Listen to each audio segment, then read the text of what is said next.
And so this is now a wide receiver, as you can see here. The skews are a little bit different. First 4 weeks of the season, not getting a lot of targets or receiving yards, but last 2 weeks, he has been elite, top 10 in fantasy points per game, receiving yards, targets, air yards, utilization among wide receivers. Who is this wide receiver that has suddenly gotten a huge uptick? Well, I was going to say, so someone who's exploded the past 2 weeks because of something that happened in week 4. I was going to say Kendrick Bourne, but Kendrick Bourne wouldn't have had the previous production. That's the problem. The other guy. Kendrick Bourne's a good guess, though. Yeah. The other guy is, so Tyreek got hurt in week 4, so Jaylen Waddle. You guys are too good at this. Well done. That's exactly right. So Waddle, once Tyreek Hill got hurt in week 4, Jaylen Waddle has become a #1 wide receiver in fantasy football here. We don't love Tua. The offense seems a little bit disjointed. And yet, the Malik Washington breakout that we expected hasn't really happened yet. They try to get him involved. It just doesn't work. Just doesn't seem to do anything. He's getting a handful of targets, but not much. And Nick Westbrook-Akine, whatever. So it's like a little bit of Waller, obviously Achane, but then Jaylen Waddle is, again, you see it there, or you saw it there on your screen over the last 2 weeks. He's 9th in the NFL in terms of total targets. Yeah, he might just be back to the guy who was his rookie year, where it was basically just him and Tua out there, and he was the lead. So, yeah. All right, one more. So anyway, we're buying this on Jaylen Waddle since week 5. As you see it there, he's a top 7 wide receiver. All right, here's another wide receiver. And curious if you guys are interested in this wide receiver. These are his ranks on the season. Good target share, obviously, targets per routes run, average share yards. You see it all there. It's all top 5 stuff, but he's just somebody that – so all the underlying numbers are big here, but the fantasy points per game aren't there. Cris Olave.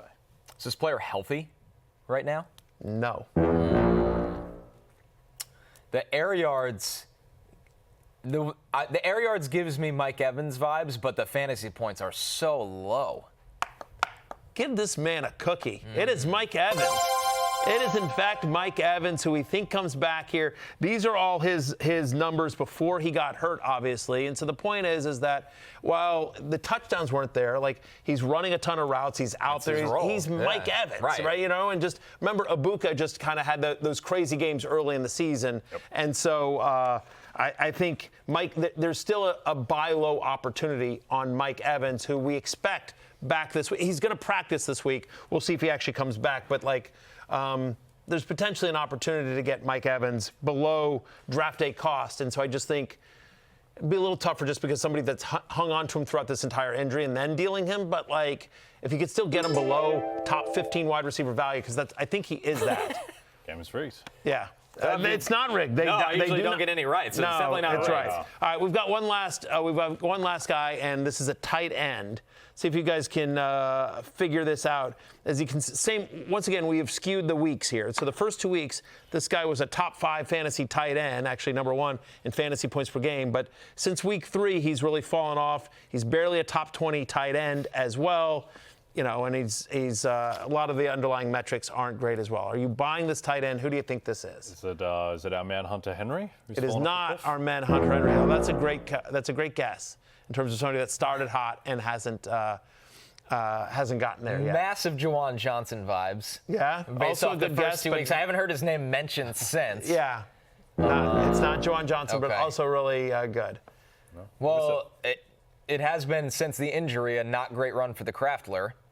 He's the other one that we thought he was going to be the god. The Tuck Daddy. Yeah. It is you. Good job, Connor. Sad. That's exactly right. Now, the other thing is that in the game against the Cowboys, that crazy 40-40 game, Tucker Kraft got tackled at the 1 twice. Right. Yeah. And if he scores even one of those touchdowns, let alone the 2, I think the narrative on Tucker Kraft, I think, is much, much different. But we like this Packers offense, again, and with the Jaden Reed injury, which is serious, and Christian Watson still a ways away, I think that Kraft will I think he's just been a little bit unlucky. I'm still in on him as a top 12-ish tight end. Yep, agree. The talent is still there. You saw it on the weekend against the Bengals. And also, weeks 3 to 6, he had a bye in there as well. Yeah. So it's really just a 3-game sample. He'll be fine. Yeah. Nice job by the chat. They were on Tucker Kraft. Oh, well done. One. Yeah, well a done, lot of regulars. Tucker Kraft responses. Good job from the regulars. We're taking one more break when we're back. Back to the futures. You all come here for Comeback Player of the Year talk every week. It's time. Hey, it's Matthew Berry from NBCSports.com and Rotoworld.com, and I want to thank you so much for watching whatever it is you just watched, or if nothing else, being too lazy to click out of the autoplay after this video started, after whatever it is you actually wanted to watch finished. But now that you're here, I'd like to take a moment here to ask you respectfully now, okay? I'm asking you respectfully to subscribe to the NFL on NBC YouTube channel. You'll get the latest Roto-World fantasy news headlines, all sorts of great shows, including my own Fantasy Football Happy Hour. So go subscribe now. Again, I'm asking respectfully.